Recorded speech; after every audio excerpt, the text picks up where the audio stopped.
everybody. Thank you so much for joining us for another episode with Inspired by Miss Amber Red. We have a very exciting guest today with us. It's actually Sasha and I here. She is hiding over in the corner. We have Peter with us, and I would like him to go ahead and do an introduction. Hi, I'm Peter. I'm 44 years young now, since a few days. And I'm PMU artist since 1994, actually. That's when I was born. 30 years this year. Love it. Yeah, and being located in Stuttgart, Germany, where Mercedes-Benz, Porsche, and all the other good stuff come from, out of Germany.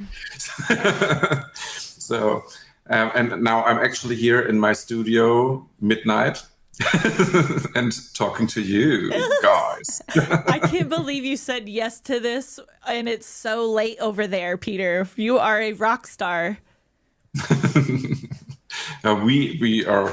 I'm waiting for so long to talk to you, actually. So we are in contact for so long now. I know. On Instagram. I know. Yeah, and that's how we met. I think was Instagram, right? Like that's how we first. The first contact was on a masterclass from GI. I don't want to say the name now.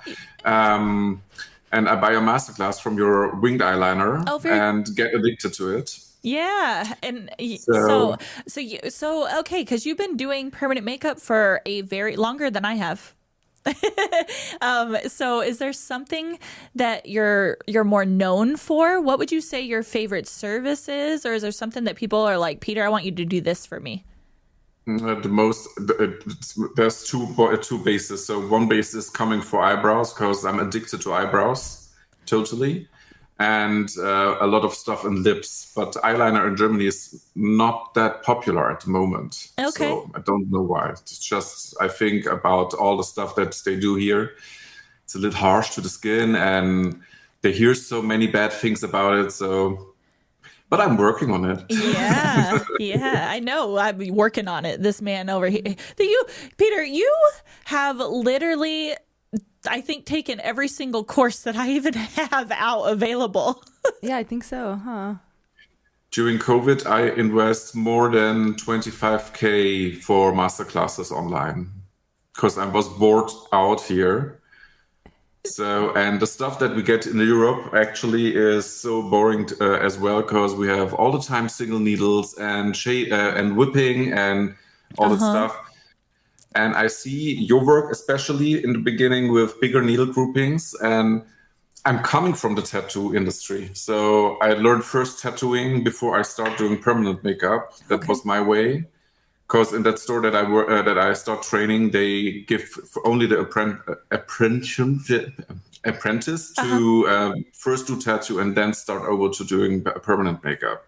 As well, I was 14 years old that time. Wow. So, that's awesome. You have seen a lot go in the industry. So you started, you said, in the tattoo world. So a little bit on were you doing body tattoos? Yes. Okay. And so you're doing body tattoos. And I mean, obviously coming from the body tattoo, you're familiar with so many different needles, right? So how was that transition into permanent makeup for you? Was it slightly confusing as to why are people using this single needle for everything? And did you feel like you should have brought some of the tattoo industry over into permanent makeup? And did you bring it over with you? So yeah, in that age, I don't do that. So in that age, I was so influenced from adults and they all the time say, you have to do it like we say. So they all the time sit there with single needles and work for hours and hours on clients. So, and of course, the question comes for me after several years, why we don't do that with bigger needles, like a 23 curved mag or something like that. So you could cover that service down to a short amount of time and the customer don't have that much pain or something like that. And then they started to all the time discuss with me and so on. And then I start 2007 for a company that this is producer here in Germany for tattoo needles and machines. And in that time, it was the first time they hear me about bigger needle groups. So I started working with 5-round shaders and so on, for especially for lips, but still eyebrows and eyeliners, single or 3-round liner, nothing else. Okay. And then after a time, they're starting out going bigger, but still in Germany, the most popular service that you see is single needle or microblading. Okay. And Kind of like here. yeah, A little bit, right? I mean, I feel like that's changing. It's shifting a little bit. it is shifting a little bit. I don't know where the mindset came in that like single needles should be used on everything. And just, I know everybody's going to kill me for saying that, but I'm just wondering where that came from, because when I go, and I'm going to use a stupid, I think it's analogy, but if you go to paint, like I have an art background. So you go to paint, say you're painting a bigger canvas, and I want that whole canvas covered with paint. I'm going to use, I need to paint this whole canvas. Like, what's the quickest way I can get this done? I'm going to use a big ass paintbrush and I'm going to cover it, right? But instead, I'm going to use, my mindset with the single needle thing is they're using little tiny detail brushes to fill in the canvas. And I'm like, I'm so confused. Yeah, when you say it like that, it visually helps me see. It makes more sense. Oh, well, sorry. No shade. No, but you know what I'm saying. And we're not, I'm not here to like, because obviously the people do beautiful work. Yeah. There's people that do beautiful work with all types of needles. Absolutely. So that is not what it's just my mind personally is like lips. Some people have massive lips. We're in Vegas and they got massive lips. Like sometimes I have lips that are so big that people, when they come in and I'm like, I'm going to make sure that I don't have to touch these up. I literally, I've had 2 clients in the past year that if I have to touch up those lips, I'm gonna like fall over and just die because they're so big. So guess what? They didn't need touch-ups on those lips. Like because I'm like, no, that took way too long. Even with, and that's me using an 18-round shader. Yeah. And I'm like, if somebody was using a single needle on lips that size, I would like fall asleep halfway through the procedure. Oh, definitely. And it's so time consuming But too. you see it here all the time. The most Europeans do it like that. They sit there with single needles for 3 to 4 hours to bring the color in and have to do that 3 to 5 times that they get the final result. I can't. Even they need to touch up so much. I'm like, I do 2 passes, but I really do like first pass. I mean, I put like those half lipsy photos like up pretty regularly. First pass, we get a buttload of color into the skin. And so second pass really is just like an overlay to make sure everything is blended nicely. It's not second pass, I'm saturating now. Like, no, I'm saturating it, first and foremost is my number one priority.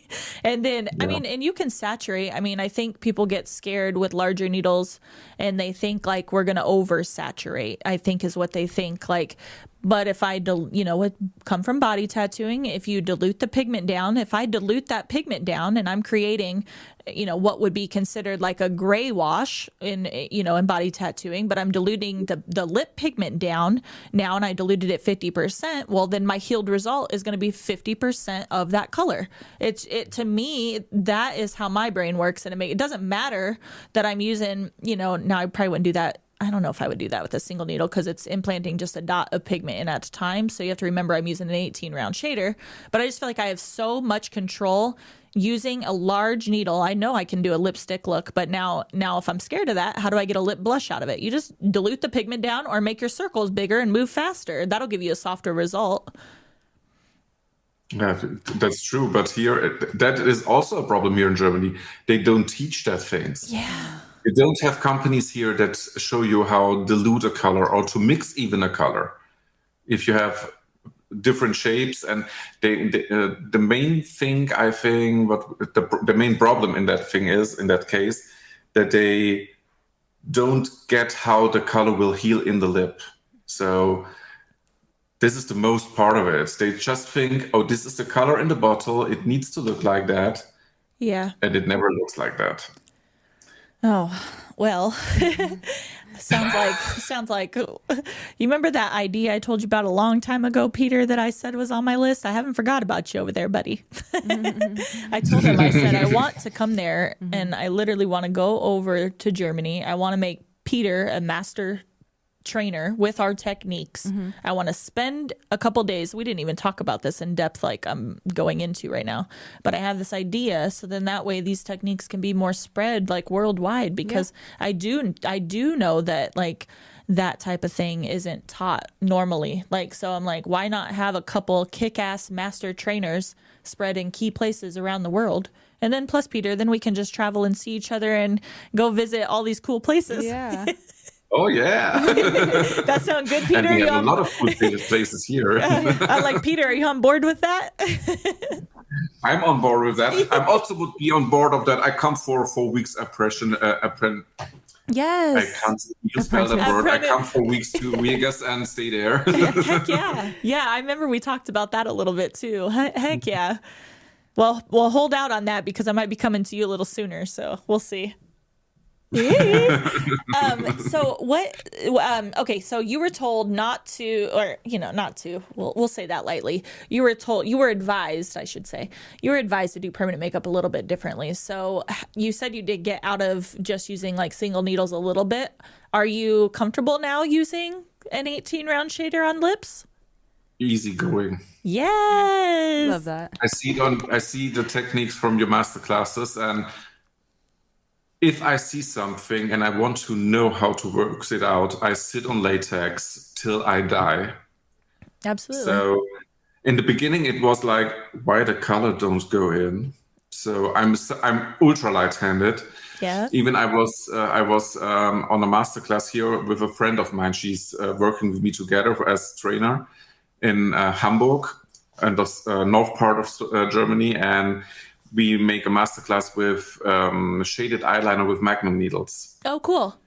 So, and she all the time say to me, Peter, you're too light-handed. If you want to cover this technique in a short amount of time, you need to use your hands deeper. Do it. So Peter, because I think I saw a post. I'm on those like learning boards from time to time, and I've seen posts. I see them regularly, and I know what causes that. But I'm going to ask you, what is it? So why do you need, or why are you not getting, or why were you not getting the saturation when you moved over to a larger needle? So your pressure, right? So when you have a larger needle, so we're talking, say we're using an 18 round shader, it's covering now, I just answered the question for you. I was going to let you answer, but it's covering more surface area, right? So it takes more pressure to get those needles because it's covering so much more area versus the single. It takes more pressure to get all those needles to penetrate the skin, right? First that, and the second thing is when you're coming from that background with all the time whipping the machine, you need to understand that your hand don't need to shake. It needs to be constant. And so all the tiny things to cover that is not that easy if you don't see it right. Right. And if you don't train yourself right. So I still have clients where I don't do it perfectly in the first touch. So, but who cares? We have to touch up for it. Yeah. But a lot of other inspired artists that talk with me. I have a private WhatsApp group with some PMU artists here in Germany. They all on single needles. They have discussions about bigger needle groupings where I say, okay, you cut the skin more. Interesting. But the single needle is like you slice with a hot knife through butter. So literally, yeah, that's perfect. Yeah, that's literally... And less pressure with a single needle, because if you put too much pressure with a single needle, like you said, it'll just slice right through. And even if you see all that artists on the work from them on Instagram or something like that, they have so swollen lips. When I see first time your lips on Instagram, I watch that photo, read the caption that you work with it on an 18 round shader, and think, okay, why she's not swollen? Yeah. Because we're getting in and out of that skin. So it's unbelievable sometimes. So then I started, and I also love to using Max on lips. So Yes. I for about 4 years, I used an 11 mag on lips. I really loved it. The only thing that made me change over is the fact that I kind of fell into this like teaching newbies thing, and I don't know where that came from. I just like very new people. Maybe you were talking to artists that have been in the industry for, maybe I don't know, 6 months to a year, and the first thing they learn, in my opinion, should be eyebrows. So they were learning eyebrows and they were doing circles, and then they would come back, they would learn lips, and then they'd be like, hey, Amber, now teach me eyeliner. Hey, Amber, now teach me lips.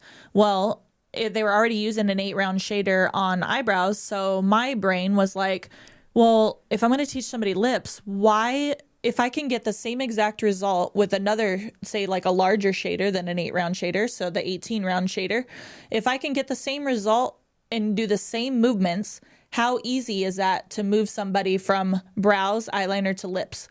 Literally, I'm using round shaders. I'm doing exactly the same thing, the circle movements, and I'm just taking them now from brows, eyes to lips. It makes it so much easier for that new person that's trying to figure out like a certain way to do things to follow along from each of the different areas. So that's when I made the shift, rather than, because if I was using 11 like straight edge mag, so with that, like you have to make sure that you're holding it right, because if you rock it, it's going to slice through the skin like a single needle will. So you have to be very in control of that needle. So I eliminated that factor so they, wouldn't mess up on lips, because God forbid you mess up on lips. It's like a whole nother situation. So when I changed to the 18-round shader, and then people just started nailing it. And I'm like, it's because they're already, by the time they get to lips, they've already had that practice with that 8-round shader or that 5-round shader. They've already had that practice with those movements on the brows and on the eyeliner, and now we're just taking it to a different area on the face.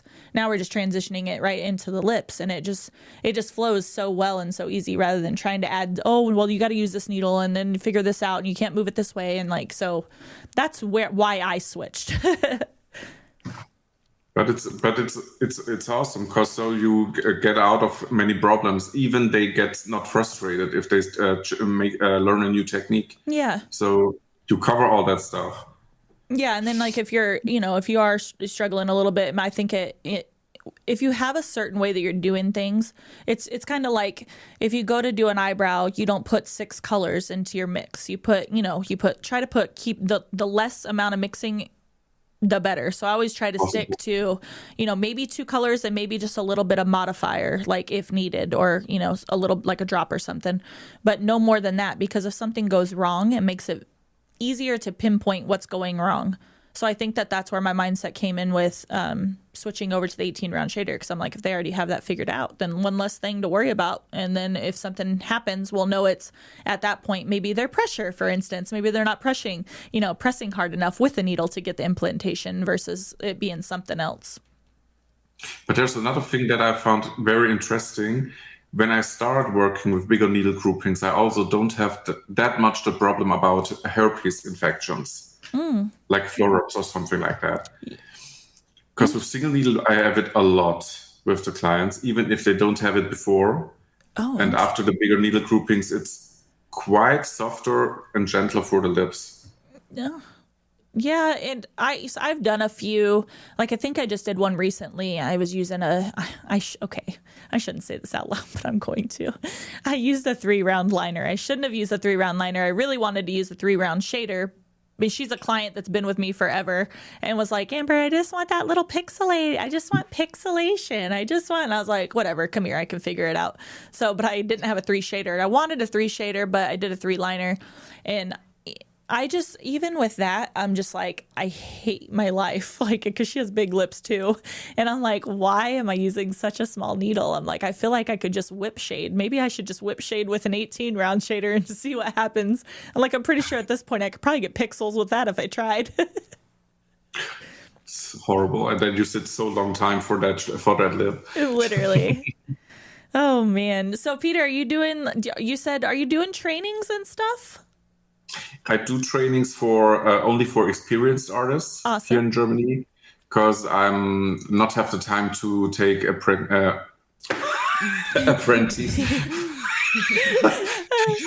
Apprentice. Tongue breaker here. Yeah. So So I educate people here, even in permanent makeup and also piercing and facial techniques. So I'm also esthetician. Since my store is facials, anti-aging techniques, and permanent makeup, piercings and stuff. So I teach all that stuff together. Sometimes in between and sometimes only teaching. So I find it kind of comes in waves. It's like sometimes you're really busy with teaching, and then sometimes you're really busy with clients, and sometimes you're just busy with just business stuff. Instagram. Peter, you kill it on social media. Yeah, but it's you should know my account works since day one on Instagram, moves on in Germany here. So it's a lot of work. Oh man, yeah. We find it's mine. She's down here listening. I don't know why. Sorry, Peter. My phone is talking over here, and I have no idea why. It literally, it's okay. She shut off. It's okay. That is so weird. She literally just started talking, and I was like, "What is she saying? Anybody else hear this? Is it me?" No, I was like, "What?" Oh, that was funny. Well, no. I was gonna say social media. We've kind of shifted more over to like TikTok. I love TikTok. We get a lot of people that find us on TikTok rather than Instagram. I kind of been slacking on Instagram a little bit, but I don't want to say slacking, but I'm kind of using it just as like an online portfolio more so. And then we always have fun on stories because that comes pretty like organically. But other than that, I'm like, I don't know. I think IG is like falling off a little bit, but TikTok we do really good on. Yeah, but here in Germany, TikTok is more for very young people. Oh, it starts switching over now. So now the older generation jump onto it. Okay. But the main focus here in Germany is for the younger people. We have content creators that age 65, but still the younger people watching it. Well, if they're starting to switch over, you better hop on that now. You better get a face up on TikTok now if people are starting to head that way. I have a TikTok, sweetheart, and I also watch all the times your lives. We love those TikTok. I mean, okay, I can't say I love the TikTok lives. I have fun on the TikTok lives because but TikTok, like you're right, it's full of young kids. But you know what? Like, where are you going to get 33,000 people watching you in 30 minutes? Because our numbers are so high on TikTok versus any other platform. So I'm like. And then it's the second that TikTok ends, the second we get texts, we get phone calls, people visiting the website, and our stuff blows up. I'm like, so I don't know. I was like, it works. People are sleeping. I feel like sleeping on. So it's how many followers you got, or followers? Are they followers on TikTok? Friends, I think so. Friends. How many you got on TikTok? I know you kill it on Instagram. No, on TikTok it's not that much. It's 4,500. So I need to work more on that. No, that's pretty good though. I think that's a pretty good number. Yeah, who knows? I mean, what is viral even? But we had a few videos that went to like 16.8 million. That's viral. Yes, 7 million, 20, so many millions. And 21 millions is your highest rating. Yeah. Peter knows. How do you know that, Peter? How do you know that? I don't even know that. I stalk all the time. Oh my God. I love you to pieces. You're so amazing. So you have a nice group of girls around you that can make all that stuff with you. So my husband now sit at home and take care of our puppy. Oh, I wish I could be the one to sit at home and take care of the puppy. I want to do that life. Oh, I'm going to tell my husband that he needs to step up and let me be a dog mom. Oh, goodness. Well, Peter, I don't know how our time is coming to an end already. But I would love to have you back on the show. Is there anything that you want to leave us with? Like, you want to tell them like your social media handles so that way people can reach out to you? Do you want to talk any more about your trainings or anything in specific before we head off? So you all can head up with me on Peter Benz Town Beauty on IG. Yes. And I would love to. So about my trainings, I can't talk that much because I make it individually. So if somebody reach out for me and have specific questions, I answer that of course, directly if I can. So I love that. For me, it's individual because all come from different parts of working. So you need to take them by hand and bring them to the goal. So I do the same thing. For me, it's an individual business. So yeah, I do the same. So like when they reach out to you, it's kind of like a customized experience. So like if they need brows or if they need eyeliner, they might need one, a couple days here and a couple days of that, like depending on where they are in their permanent makeup journey. I love that. All right. I'll put your little details so people can find you. Thank you so much for joining us. I have to thank you that you have me, that you be with me. Absolutely. And don't worry, I'm going to be reaching out soon. I told you I randomly message Peter sometimes. I'm like, I haven't forgot about the idea. So I will definitely be in touch for that. All right. I'm on it. Yay. I can't wait. All right, Peter, thank you so much for joining us. And now I have to do that outro thing. Yeah. All right, guys. Thank you so much for joining Peter and I and Sasha today on this episode. That was amazing. And again, I will put Peter's info down below so you guys can check him out, give him a follow. And as always, Sasha. Like, comment, share, subscribe. Yeah. All the good stuff. All right, guys. Bye. Bye, Peter. Bye, Peter. Bye.